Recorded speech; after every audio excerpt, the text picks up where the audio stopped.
Hello ನಮಸ್ತೆ ಎಲ್ರಿಗೂ. ಎಲ್ಲ ಹೇಗಿದ್ದೀರಾ? ಚೆನ್ನಾಗಿದ್ದೀರಾ ಅನ್ಕೋತೀನಿ. ನಾನು ಚೆನ್ನಾಗಿದ್ದೀನಿ. ನಾನು ನಿಮ್ಮ ವೀಣಾ ಸುರೇಶ್. ಎಲ್ರಿಗೂ ನನ್ನ ಕಾರ್ಯಕ್ರಮವಾದ ಕಥಾಸರಣಿ ರಾಗಸುತೆ ಜೊತೆ ಕಾರ್ಯಕ್ರಮಕ್ಕೆ ಆತ್ಮೀಯ ಸ್ವಾಗತ.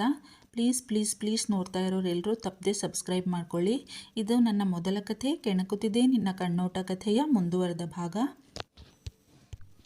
ಊಟ ಮಾಡುವ ಮನಸ್ಸು ಅವನಿಗೂ ಇರಲಿಲ್ಲ. ಆದರೆ ಅನ್ನದ ಒಂದೊಂದು ಅಗುಳಿನ ಬೆಲೆಯೂ ತಿಳಿದಿತ್ತಲ್ಲ ಅವನಿಗೆ. ಅನ್ನಕ್ಕೆ ಅವಮಾನ ಮಾಡುವುದು ಅವನಿಗೆ ಇಷ್ಟವಿಲ್ಲ.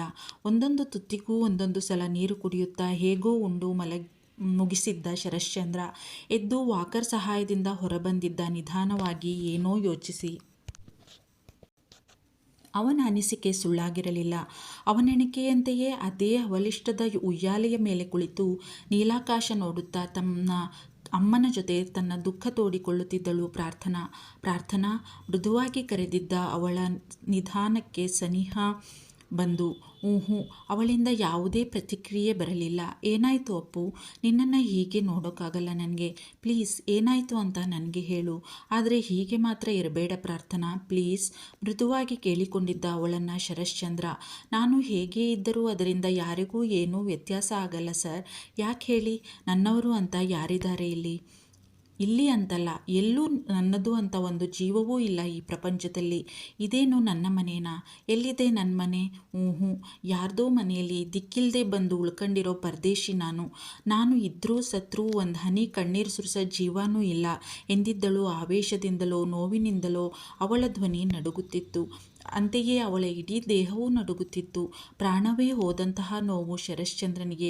ಅವಳ ಈ ಪರಿಯ ನೋವು, ಸಂಕಟ ನೋಡಿ ಇನ್ನೂ ತಡೆಯದಾದ ಶರಶ್ಚಂದ್ರ ಅವಳ ಪಕ್ಕದಲ್ಲೇ ಕುಳಿತವನು ತನ್ನತ್ತ ಅವಳನ್ನು ತಿರುಗಿಸಿಕೊಂಡಿದ್ದ. ಮೃದುವಾಗಿ ತನ್ನೆದೆಯಲ್ಲಿ ಹುದುಗಿಸಿಕೊಂಡಿದ್ದ ಅವಳ ಮುಖವನ್ನು ನಿಧಾನವಾಗಿ ಅವಳ ತಲೆ ಸವರತೊಡಗಿದ್ದ.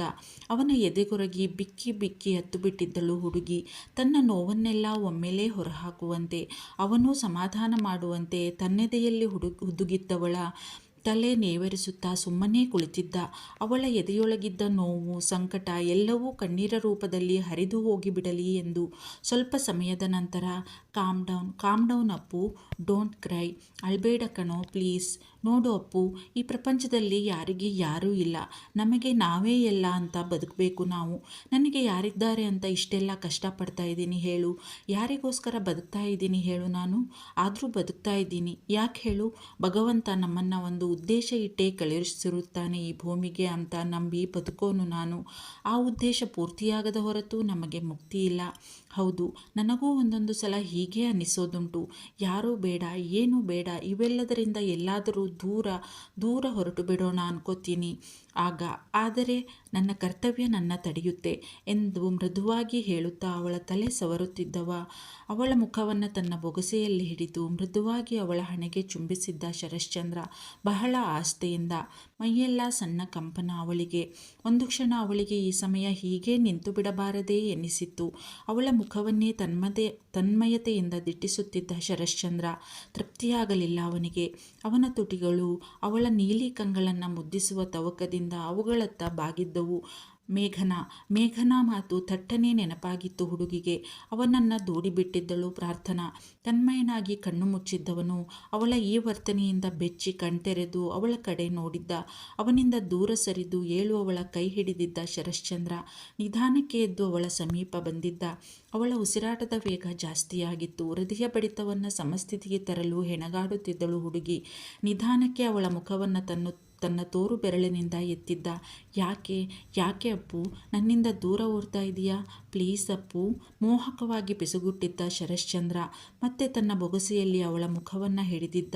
ಬೇಡಿಕೆ, ಬಯಕೆ ಎಲ್ಲವೂ ಇತ್ತು ಅವನ ಮೋಹಕ ಧ್ವನಿಯಲ್ಲಿ. ಯಾರೋ ಬರುವ ಸದ್ದು. ಥಟ್ಟನೆ ಅವನಿಂದ ದೂರ ಸರಿದು ಸರಸರನೆ ಸರಿದು ಹೋಗಿಬಿಟ್ಟಿದ್ದಳು ಪ್ರಾರ್ಥನಾ. ಕುಸಿದು ಕುಳಿತು ಅಂಗೈಗಳಿಂದ ತನ್ನ ಮುಖ ಮುಚ್ಚಿಕೊಂಡು ಬಿಸಿಯುಸಿರು ಹೊರಹಾಕಿದ್ದ ಶರಶ್ಚಂದ್ರ. ಏನೋ ಅಮೂಲ್ಯವಾದದ್ದು ತನ್ನ ಕೈತಪ್ಪಿ ಹೋಯಿತು ಎಂಬ ದುಃಖ, ತನಗೆ ಏನೋ ಬೇಕು ಎಂಬ ತುಡಿತ ಅವನನ್ನು ಹೈರಾಣಾಗಿಸಿದ್ದವು. ಯಾಕೆ ಅವಳು ಪ್ರತಿ ಸಲ ತನ್ನ ಸನಿಹ ಬಂದಾಗಲೂ ತಾನು ಸೋತು ಹೋಗುತ್ತೇನೆ? ಯಾಕೆ ನನ್ನಿಂದ ನನ್ನ ಮನಸ್ಸನ್ನು, ನನ್ನ ಬಯಕೆಗಳನ್ನು ಸಂಭಾಳಿಸಿಕೊಳ್ಳಲಾಗುವುದಿಲ್ಲ? ನನಗೆ ಅವಳು ಬೇಕೇ ಬೇಕು ಎಂಬ ತುಡಿತ ಹೆಚ್ಚಾಗಿ ಬಿಡುತ್ತದೆ ಅವಳನ್ನು ನೋಡಿ. ಅದೇನೋ ಸಂಕಟ. ತಡೆಯಲಾರದಾಗಿದ್ದ ಅವನು ತಲೆ ಒತ್ತಿಕೊಂಡು ಕುಳಿತು ಬಿಟ್ಟಿದ್ದ. ಯಾಕೆ ಹಿಂಗೆ ಕೂತಿದೀಯಾ, ಮಲ್ಗಲ್ವಾ ಎಂದಿದ್ದಳು ಶಾಂಭವಿ. ಅವಳನ್ನೇ ಶೂನ್ಯ ಭಾವದಿಂದ ನೋಡಿ ಕುಳಿತಲ್ಲಿಂದ ಎದ್ದು ನಡೆದಿದ್ದ ಶರಶ್ಚಂದ್ರ. ಅವನನ್ನೇ ವಿಚಿತ್ರವಾಗಿ ನೋಡಿ ತನ್ನ ಕೆಲಸಕ್ಕೆ ನಡೆದಿದ್ದಳು ಶಾಂಭವಿ. ಅವಳಿಗೆ ಅವನು ಎದ್ದು ಹೋಗುವುದೇ ಬೇಕಿತ್ತು. ಅದಾಯಿತಲ್ಲ, ನಿರಾಳಲಾದಳು. ಶಾಂಭವಿ ಒಬ್ಬನನ್ನು ಪ್ರೀತಿಸುತ್ತಿದ್ದಳು.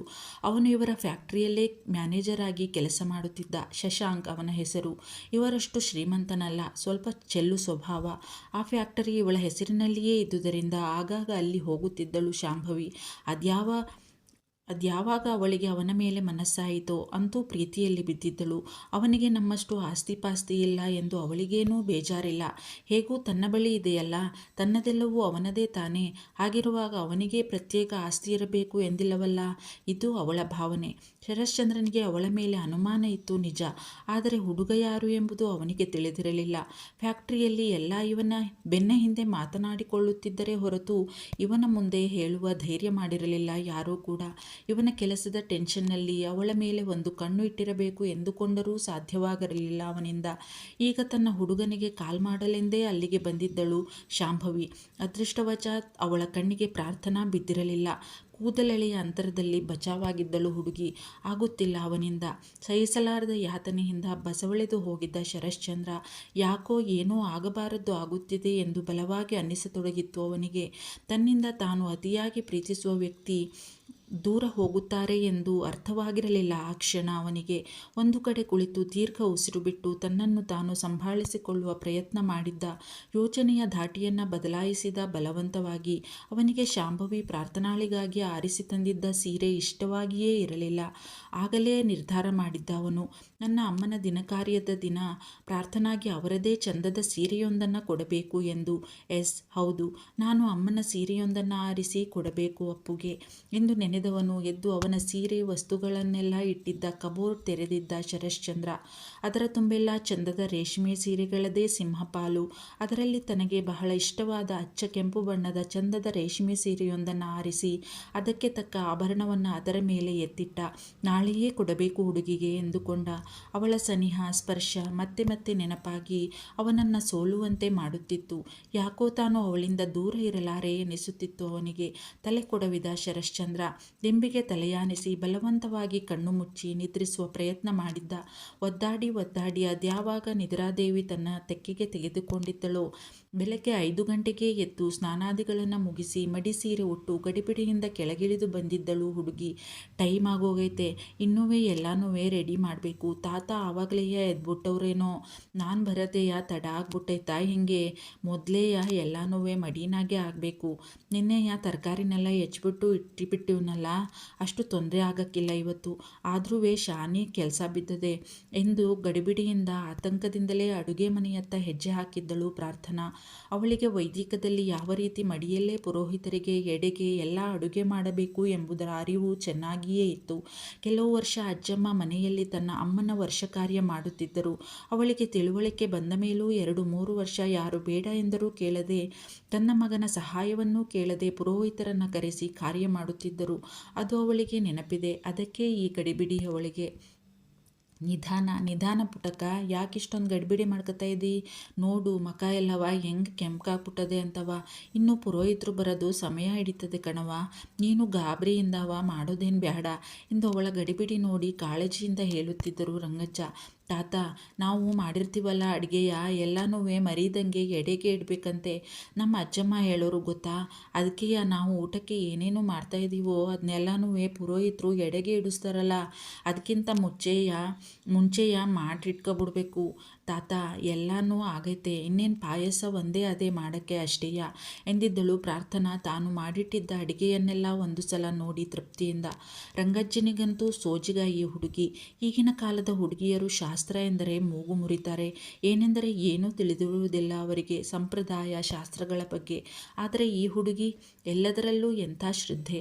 ಎಲ್ಲವೂ ತಿಳಿದಿದೆ ಅವಳಿಗೆ. ಸಂತೋಷವಾಗಿತ್ತು ಅವರಿಗೆ ಅವಳು ತಮ್ಮ ಮನೆಯಲ್ಲಿರುವುದಕ್ಕೆ. ಪುಟ್ಟಕ್ಕ, ನಿಂಗೆ ಇವೆಲ್ಲನೂ ಹೆಂಗವಾಗುತ್ತದೆ? ಎಷ್ಟು ಚಂದ ಅಡುಗೆ ಮಾಡಿದೀಯಾ, ಎಷ್ಟು ಥರ ಅಡುಗೆ ಮಾಡಿದೀಯಾ. ಇದೇ ಮೊದಲು ಬಿಡು ನಮ್ಮ ದೊಡ್ಡಮ್ಮ ಅವರ ತಿಥಿ ಕಾರ್ಯದಾಗೆ ಇಷ್ಟು ಥರ ಅಡುಗೆ ಮಾಡಿರೋದು. ನನ್ನ ತಾವು ಆಯ್ತಾ ಇರಲಿಲ್ಲ ಕಣವ ಇಷ್ಟೊಂದೆಲ್ಲನೂ ಎಂದಿದ್ದರು ರಂಗಜ್ಜ ಮೆಚ್ಚುಗೆಯಿಂದ. ಹುಡುಗಿ ಮಡಿ ಸೀರೆ ಉಟ್ಟು ಮಡಿಯಲ್ಲೇ ಅಡುಗೆ ಮಾಡುತ್ತಿದ್ದಳು. ಹೆಸರು ಬೇಳೆ ಸಾರು, ತೊವ್ವೆ, ದಾಲ್, ಈರುಳ್ಳಿ ಬೆಳ್ಳುಳ್ಳಿ ಹಾಕದೆ ಬೀನ್ಸ್ ಪಲ್ಯ, ಕೋಸಂಬರಿ, ಕ್ಯಾಬೇಜ್ ಪಲ್ಯ, ರಸಂ, ಇಡ್ಲಿ, ಅದಕ್ಕೆ ಚಟ್ನಿ ಎಲ್ಲವನ್ನೂ ಮಾಡಿದ್ದಳು. ಈಗ ಪಾಯಸ ಮಾಡುವ ತಯಾರಿ ಅವಳದು. ಚಂದದ ಹಾಲು ಬೆಳುಪಿನ ಅವಳ ಮುಖವೆಲ್ಲ ಕೆಂಪಗಾಗಿ ಬಿಟ್ಟಿತ್ತು ಕೆಲಸ ಮಾಡಿ. ಅವಳ ಚುರುಕಿಗೆ ಯಾರಾದರೂ ಮೆಚ್ಚಲೇಬೇಕು ಬಿಡು. ಈಗ ಇದನ್ನ ನಾನು ಮಾಡ್ತೀನಿ, ನೀನು ಹೋಗ್ಬಿಟ್ಟು ಈ ಮಡಿ ಸೀರೆ ಬಿಚ್ಚಾಕ್ಬಿಟ್ಟು ಬ್ಯಾರೆ ಸೀರೆಯ ಉಟ್ಕಬಾ ಹೋಗು ಎಂದು ಬಲವಂತದಿಂದ ಅವಳನ್ನು ಕಳುಹಿಸಿದ್ದರು ರಂಗಜ್ಜ. ಅವಳು ಮೇಲೆ ಬರುತ್ತಿದ್ದಾಳೆ, ಶರಶ್ಚಂದ್ರ ಕೆಳಗೆ ಇಳಿಯುತ್ತಿದ್ದಾನೆ. ಅವನನ್ನೇ ಕಣ್ಣೆತ್ತಿ ನೋಡುತ್ತಾ ಬಾಕಿಯಾಗಿ ಬಿಟ್ಟಿದ್ದಳು ಹುಡುಗಿ. ಅವನ ಪರಿಸ್ಥಿತಿಯೂ ಅವಳಿಗಿಂತ ಭಿನ್ನವೇನೂ ಆಗಿರಲಿಲ್ಲ. ತನ್ನ ಸ್ನಾನ ನಿತ್ಯಕರ್ಮಗಳನ್ನು ಮುಗಿಸಿ ಬಿಳಿಯ ಮಡಿ ಪಂಚೆ ಶಲ್ಯ ಹಾಕಿ ಬರಿ ಮೈಯಲ್ಲೇ ಇದ್ದಾನೆ ಅವನು. ಅವನ ಹರವಾದ ಎದೆಯ ಅರ್ಧ ಭಾಗ ತೆರೆದೇ ಇದೆ, ಇನ್ನರ್ಧವನ್ನಷ್ಟೇ ಮರೆಮಾಚಿದೆ ಅವನು ಹಾಕಿದ್ದ ಶಲ್ಯ. ಅಲೆಯಾದ ಕೆಂಚು ಕೂದಲು ಸ್ನಾನ ಮಾಡಿದ್ದರಿಂದಲೋ ಏನೋ ಹಣೆಯ ಮೇಲೆಲ್ಲ ಹರಡಿದೆ. ಆಗಾಗ ಎಡಗೈಯಿಂದ ಮೇಲೆ ಹಾಕುತ್ತಿದ್ದಾನೆ ಅದನ್ನು. ಆಕರ್ಷಕ ಕೆಂಚು ಕಂಗಳು ಅವಳನ್ನೇ ಬಿಟ್ಟು ಬಿಡದೆ ದೃಷ್ಟಿಸುತ್ತಿವೆ. ತಟ್ಟನೆ ಅವನಿಂದ ಕಣ್ಣು ತಪ್ಪಿಸಿದ್ದಳು ಪ್ರಾರ್ಥನಾ. ಎಷ್ಟೇ ಪ್ರಯತ್ನಪಟ್ಟರೂ ಹುಡುಗಿಯಿಂದ ಕಣ್ಣು ಕೀಳಲು ಸಾಧ್ಯವಾಗುತ್ತಿಲ್ಲ ಅವನಿಂದ. ನೋಡುತ್ತಲೇ ಇದ್ದಾನೆ ಮೈಮರೆತು. ಮುಖವೆಲ್ಲ ಕೆಂಪಗಾಗಿಸಿಕೊಂಡು ತನ್ನಿಂದ ದೃಷ್ಟಿ ತಪ್ಪಿಸುತ್ತಿದ್ದ ಮುದ್ದು ಮುಖದ ಚೆಲುವೆಯನ್ನು ಎಷ್ಟು ನೋಡಿದರೂ ತೃಪ್ತಿಯಾಗುತ್ತಿಲ್ಲ ಇವತ್ತ್ಯಾಕೋ ಅವನಿಗೆ. ಒಂದು ಸಾಧಾರಣ ನೀಲಿ ಬಣ್ಣದ ಸೀರೆಯುಟ್ಟಿದ್ದಳು ಮಡಿಗಾಗಿ ಪ್ರಾರ್ಥನಾ. ಕೂದಲಿಗೆ ಸ್ನಾನ ಮಾಡಿ ಕಟ್ಟದೆ ಹಾಗೆಯೇ ಕ್ಲಿಪ್ ಹಾಕಿ ಬಿಟ್ಟಿದ್ದಳು. ಕೂದಲಿಗೆ ತುದಿಯಲ್ಲಿ ಚಿಕ್ಕ ಗಂಟು ಹಾಕಿದ್ದಳು. ಹಣೆಯಲ್ಲಿ ಚಿಕ್ಕ ಬಿಂದಿ, ಅದರ ಮೇಲೊಂದು ದೇವರ ಬೊಟ್ಟು. ಅದು ಬೆವರಿಗೆ ಹರಡಿ ಅವಳ ಮುಖಕ್ಕೆ ಒಂದು ಅಲೌಕಿಕ ಅಂದವನ್ನು ತಂದುಕೊಟ್ಟಿತ್ತು. ಬೆವರಿಗೆ ಅವಳ ದುಂಡುಗೆನ್ನೆ, ಹಣೆಗೆ ಅಂಟಿಕೊಂಡಿದ್ದ ಮುಂಗುರುಳು. ಅಬ್ಬಾ ಎಂದುಕೊಂಡು ಉಸಿರು ಬಿಟ್ಟಿದ್ದ ಶರಶ್ಚಂದ್ರ. ಅವಳ ದುಂಡುಗೆನ್ನೆಗೆ ಅಂಟಿಕೊಂಡಿದ್ದ ಮುಂಗುರುಳನ್ನು ಸರಿಸಿ ಅವಳ ಕಿವಿಯ ಹಿಂದೆ ಸಿಕ್ಕಿಸುವ ಬಯಕೆಯನ್ನು ತಡೆಯಲಾಗಲಿಲ್ಲ ಅವನಿಂದ. ನಿಧಾನವಾಗಿ ಅವಳ ಸನಿಹ ಬರುತ್ತಿದ್ದ ಶರಶ್ಚಂದ್ರ ಕಡೆಗಣ್ಣಿನಿಂದಲೇ ಅದನ್ನು ಗಮನಿಸಿದವಳು ಗಾಬರಿಯಿಂದ ತನ್ನ ಅರಳು ಕಂಗಳನ್ನು ಇನ್ನೂ ಅರಳಿಸಿ ಸುತ್ತಮುತ್ತ ನೋಡಿ ಅಲ್ಲೇ 2 ಹೆಜ್ಜೆ ಹಿಂದೆ ಇಟ್ಟು ಮೆಟ್ಟಿಲಿನ ಗ್ರಿಲ್ ಹಿಡಿದು ನಿಂತು ಬಿಟ್ಟಿದ್ದಳು, ಅವನ ಮುಖವನ್ನೇ ಕಣ್ಣಗಲಿಸಿ ನೋಡುತ್ತಾ. ಅವಳ ಗಾಬರಿ ನೋಡಿ ಇಹಕ್ಕೆ ಮರಳಿದ್ದ ಶರಶ್ಚಂದ್ರ, ಓ, ತಾವಿರುವುದು ಮೆಟ್ಟಿಲ ಮೇಲಲ್ಲವೇ? ಯಾರಾದರೂ ಗಮನಿಸಿದರೆ? ಛೇ, ಈ ಹುಡುಗಿ ನನ್ನ ಎದುರಿಗೆ ಇದ್ದರೆ ನಾನೇ ಮರೆತು ಬಿಡ್ತೀನಿ. ಹುಚ್ಚು ಹಿಡಿಸುತ್ತಿದ್ದಾಳೆ ಹುಡುಗಿ ಎಂದುಕೊಂಡು ತಲೆ ಕೂದಲು ಮೇಲೇರಿಸಿಕೊಂಡವನೇ, ಲುಕಿಂಗ್ ಬ್ಯೂಟಿಫುಲ್ ಅಪ್ಪು, ನಾನು ಕೊಟ್ಟ ಸೀರೆಯನ್ನು ಉಡ್ತೀಯಲ್ಲ ಪ್ಲೀಸ್, ಉಡ್ತೀಯಲ್ಲ? ಮೋಹಕವಾಗಿ ಪಿಸುಗುಟ್ಟಿ ಹಿಂದೆ ಸರಿದು ನಿಧಾನಕ್ಕೆ ಕೆಳಗೆ ಇಳಿಯತೊಡಗಿದ್ದ ಶರಶ್ಚಂದ್ರ. ಯಪ್ಪ, ಈ ವಯ್ಯ ಇನ್ನೂ ಸ್ವಲ್ಪ ಹತ್ರಕ್ಕೆ ಬಂದಿದ್ರೆ ನನ್ನ ಉಸಿರೇ ನಿಂತೋಗ್ಬಿಡೋದಲ್ಲಪ್ಪ ಎಂದುಕೊಂಡವಳು ನಿಧಾನವಾಗಿ ಹಿಡಿದಾದ ಉಸಿರು ಹೊರಹಾಕಿ ತನ್ನ ರೂಮಿನತ್ತ ನಡೆದಿದ್ದಳು ಹುಡುಗಿ. ಅಂದು ತನ್ನ ಅಮ್ಮನ ಚಂದದ ಸೀರೆಯೊಂದನ್ನು ಎತ್ತಿ ಇಟ್ಟುಕೊಂಡವನು ಮರುದಿನವೇ ಅದನ್ನು ಅವಳಿಗೆ ಮುಟ್ಟಿಸುವ ವ್ಯವಸ್ಥೆ ಮಾಡಿದ್ದ. ತಾನೇ ಹೋಗಿ ಕೊಟ್ಟರೆ ಅವಳು ಮುಜುಗರ ಪಡಬಹುದು. ಆ ದಿನದ ಘಟನೆ ನೆನೆದು ಎಂದುಕೊಂಡವನು ರಂಗಜ್ಜನ ಕೈಯಿಂದ ಅವಳಿಗೆ ಮುಟ್ಟಿಸಿದ್ದ. ಜೊತೆಯಲ್ಲಿ ತಾನೊಂದು ಚೀಟಿ ಅದರೊಳಗೆ ಇಟ್ಟು ಅದೇ ನೆನಪಾಗಿ ಕೆಂಪಗಾಗಿ ಬಿಟ್ಟಿದ್ದಳು ಪ್ರಾರ್ಥನಾ. ಡಿಯರ್ ಅಪ್ಪು, ಹೀಗಂತ ನಾನು ಕರೆದರೆ ನಿನಗೇನೂ ಅಭ್ಯಂತರ ಇಲ್ಲ ತಾನೇ? ಇದು ನನ್ನ ಅಮ್ಮನ ಸೀರೆ, ಒಡವೆ. ನನಗಿಷ್ಟ ಈ ಸೀರೆ. ನಿನಗೆ ಇನ್ನೂ ಸುಂದರವಾಗಿ ಕಾಣಬಹುದು ಎಂದು ನನ್ನ ಭಾವನೆ. ನನ್ನ ಅಮ್ಮನ ದಿನಕಾರ್ಯದ ದಿನ ಇದನ್ನು ಉಟ್ಕೋತೀಯಲ್ಲ ನನಗೋಸ್ಕರ? ಪ್ಲೀಸ್, ಇಂತಿ ಷರತ್ ಎಂದಿದ್ದು ಅದರಲ್ಲಿ. ನೋಡಿ, ಎಂಥದ್ದೋ ಹೇಳಲಾರದ ಭಾವನೆಗಳ ತಾಕಲಾಟ ಅವಳಲ್ಲಿ.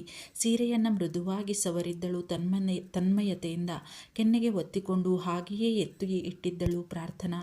ಕೆಳಗಿಳಿದು ಬಂದವನು ಒಂದು ಸಲ ಅಡುಗೆ ಮನೆಯತ್ತ ಹೋಗಿ ಬರೋಣ ಎಂದುಕೊಂಡು ಅತ್ತೆ ಹೆಜ್ಜೆ ಹಾಕಿದ್ದ ಶರಶ್ಚಂದ್ರ. ಅರೇ ಚಂದ್ರು, ನೀನ್ಯಾಕೆ ಬರೋಕೋದೆ ಇಲ್ಲಿ ಗಂಟವ?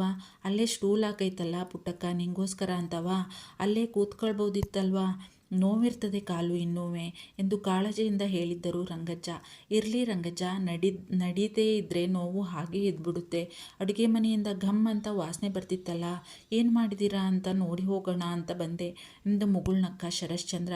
ಹ್ಞೂ ಕಣ್ಚಂದ್ರು, ಘಮ್ ಅಂತವ ವಾಸನೆ ಬರದೇ ಇದ್ದತೆ ನಮ್ಮ ಪುಟ್ಟಕ್ಕನೆಯ ಎಲ್ಲನೂ ಅಡುಗೆ ಮಾಡಿರೋದು ಗೊತ್ತಾ? ಏನೇನೋ ಮಾಡವಳೆ, ಎಷ್ಟು ಚುರುಕಾಗವಳೆ ಅಂತೀನಿ. ಎಷ್ಟು ಚಿಕ್ಕ ಹುಡುಗಿ ಅದು, ಈ ಕಾಲದ ಹುಡುಗಿ. ನನಗೆ ಆಶ್ಚರ್ಯ ಆಗೋಯ್ತು ನಿಜವಾಗ್ಲೂ ಕಣಪ್ಪ ಎಂದಿದ್ದರು ಮೆಚ್ಚುಗೆಯಿಂದ. ಅವಳ ಬೆವರಿದ ಮುದ್ದಾದ ಮುಖ ಕಣ್ಮುಂದೆ ಬಂದಂತಾಗಿ ತಲೆ ಕೊಡವಿದ ಶರಶ್ಚಂದ್ರ. ಪುರೋಹಿತರು ಬರೋ ಹೊತ್ತಾಯಿತು ಅನ್ನಿಸ್ತದೆ ಅಲ್ವಾ? ಪುಟ್ಟಕ್ಕ ಎಲ್ಲನೂ ತಯಾರಿ ಮಾಡಿ ಮಡ್ಗವಳೆ ಆಗ್ಲೆಯ. ಇಂಥದ್ದು ಗೊತ್ತಿಲ್ಲ ಅನ್ನೋದಿಲ್ಲ ಅದಕ್ಕೆ. ಎಲ್ಲನೂ ತಿಳ್ಕೊಂಡದೆ ಹುಡುಗಿ ಎಂದು ಗೊಣಗಿಕೊಂಡಿದ್ದರು ರಂಗಜ್ಜ. ಇವನ ಕಿವಿಗೂ ಬಿದ್ದಿತ್ತು ಅವರು ಹೇಳಿದ್ದು. ಅವರ ಮಾತು 100ಕ್ಕೆ 100 ಸತ್ಯ. ಎಲ್ಲ ವಿಷಯದಲ್ಲೂ ಹುಡುಗಿ ಪರ್ಫೆಕ್ಟ್ ಎಂದುಕೊಂಡು ಮುಗುಳ್ನಕ್ಕ ಶರಶ್ಚಂದ್ರ. ಸರಿ ರಂಗಜ್ಜ, ನಾನು ಹೋಗಿ ಕೂತಿರ್ತೀನಿ, ಇನ್ನೇನು ಜನ ಬರೋದು ಕೂಡ ಶುರುವಾಗುತ್ತೆ ಎಂದು ನಿಧಾನವಾಗಿ ತನಗೆಂದು ಹಾಕಿದ್ದ ಸ್ಟೂಲ್ ಇದ್ದ ಕಡೆಗೆ ಹೆಜ್ಜೆ ಹಾಕಿದ್ದ ಶರಶ್ಚಂದ್ರ.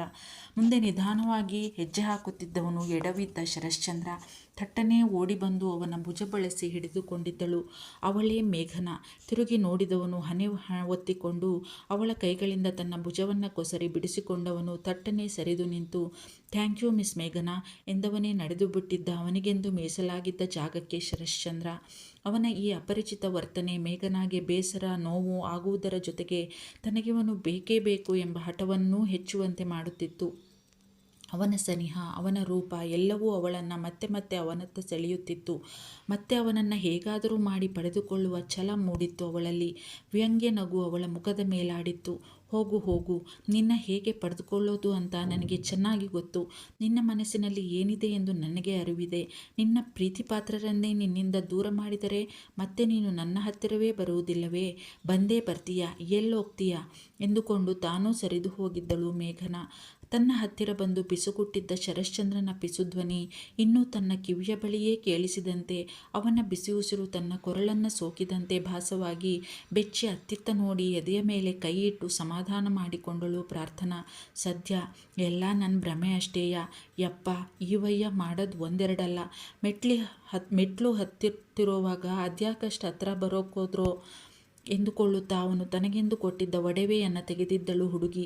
ಮತ್ತವನ ಪಿಸು ನುಡಿ ಕಿವಿಯಲ್ಲಿ ಗುನುಗಿದಂತಾಗಿ ಇತ್ತು ಅವಳಿಗೆ. ಲುಕಿಂಗ್ ಬ್ಯೂಟಿಫುಲ್ ಅಪ್ಪು, ನಾನು ಕೊಟ್ಟ ಸೀರೆಯನ್ನು ಉಡ್ತೀಯಲ್ಲ, ಪ್ಲೀಸ್ ಪ್ಲೀಸ್ ಉಡ್ತೀಯಲ್ಲ? ಪಿಸುಗುಟ್ಟಿ ಸರಿದು ಹೋಗಿದ್ದ ಶರಶ್ಚಂದ್ರ ನೆನಪಾಗಿ ಸಣ್ಣಗೆ ನಡುಗಿದ್ದಳು. ಕೆಂಬಣ್ಣದ ಚಂದದ ರೇಷ್ಮೆಯ ಸೀರೆ, ಅದಕ್ಕೆ ತಕ್ಕ ಕೆಂಪು ಹರಳಿನ ನೆಕ್ ಚೈನ್, ಇದನ್ನೆಲ್ಲ ಯಾಕೆ ಕೊಡೋಕ್ಕೋದ್ರೋ ಈ ವಯ್ಯ ನನಗೆ? ಯಾರಾದರೂ ನೋಡಿ ತಪ್ಪು ತಿಳಿಯಕ್ಕಿಲ್ವೇ ಎಂದುಕೊಂಡರೂ ಅದ್ಯಾಕೋ ಅವನು ತನಗೆಂದೇ ಕೊಟ್ಟ ಸೀರೆಯನ್ನು ಉಡದೇ ಬಿಡಲು ಮನಸ್ಸಾಗಲಿಲ್ಲ ಪ್ರಾರ್ಥನಾಗೆ. ಕೈಯಿಂದ ಒಮ್ಮೆ ಮೆಲ್ಲನೆ ಸವರಿ ಎತ್ತುಕೊಂಡಳು ಉಡುವುದಕ್ಕಾಗಿ. ತನ್ನಿಂದ ಸಾಧ್ಯವಾದಷ್ಟು ಒಪ್ಪವಾಗಿ ಸೀರೆಯುಟ್ಟು ಮುಖಕ್ಕೆ ತೆಳ್ಳಗೆ ಪೌಡರ್ ಸವರಿ, ಕಣ್ಣಿಗೆ ಕಾಡಿಗೆ ಹಚ್ಚಿ, ಹಣೆಗೆ ಚಿಕ್ಕ ಬಿಂದಿ, ಅದರ ಮೇಲೊಂದು ಕುಂಕುಮದ ಬೊಟ್ಟು ಇಟ್ಟು ತನ್ನನ್ನು ತಾನು ನೋಡಿಕೊಂಡಳು ಹುಡುಗಿ. ಥತ್, ಈ ಮಮ್ಮಿನೂ ಇಲ್ಲ. ಹೆಂಗಾಗೈತೆ ನಾನು ಸೀರೆ ಉಟ್ಕೊಂಡಿರೋದು ಅಂತವ ಹೇಳಕ್ಕೂವೆ, ಹೆಂಗೋ ಉಟ್ಕೊಂಡಿದ್ದೀನಿ ಎಂದುಕೊಂಡಳು. ಅವನು ಕೊಟ್ಟಿದ್ದ ಒಡವೆಯನ್ನು ಹಾಕಿಕೊಳ್ಳಲು ಒಂದು ತರಹದ ಮುಜುಗರ, ಭಯ ಕಾಡಿತ್ತು ಅವಳಿಗೆ. ಮೊದಲೇ ದೊಡ್ಡ ಜನ, ನಮ್ಮಂಥವ್ರು ಇದನ್ನೆಲ್ಲ ಹಾಕ್ಕೊಂಡ್ರೆ ಏನಾರ ಅಂದ್ಕೊಳ್ಳೋಕ್ಕಿಲ್ವೇ? ಥತ್, ಈ ವಯ್ಯಂಗೆ ಏನೇನೂ ಸೂಕ್ಷ್ಮ ಅರ್ಥನೇ ಆಗಕ್ಕಿಲ್ಲ. ಏನು ಮಾಡಲಿ ಈಗ ನಾನು? ಹೆಂಗಾರ ಆಗಲಿ, ಕೊಟ್ಟವ್ರಲ್ಲ, ಹಾಕ್ಕೊಂಡು ಆಮ್ಯಾಕೆ ಬಿಚ್ಬಿಟ್ಟು ಅವ್ರು ತಾವೇ ಕೊಟ್ಬಿಡ್ತೀನಿ ಎಂದುಕೊಂಡವಳೆ ಕೆಂಪು ಹರಳಿನ ಚಂದದ ಸರವನ್ನು ಧರಿಸಿದ್ದಳು ತನ್ನ ಕೊರಳಿಗೆ.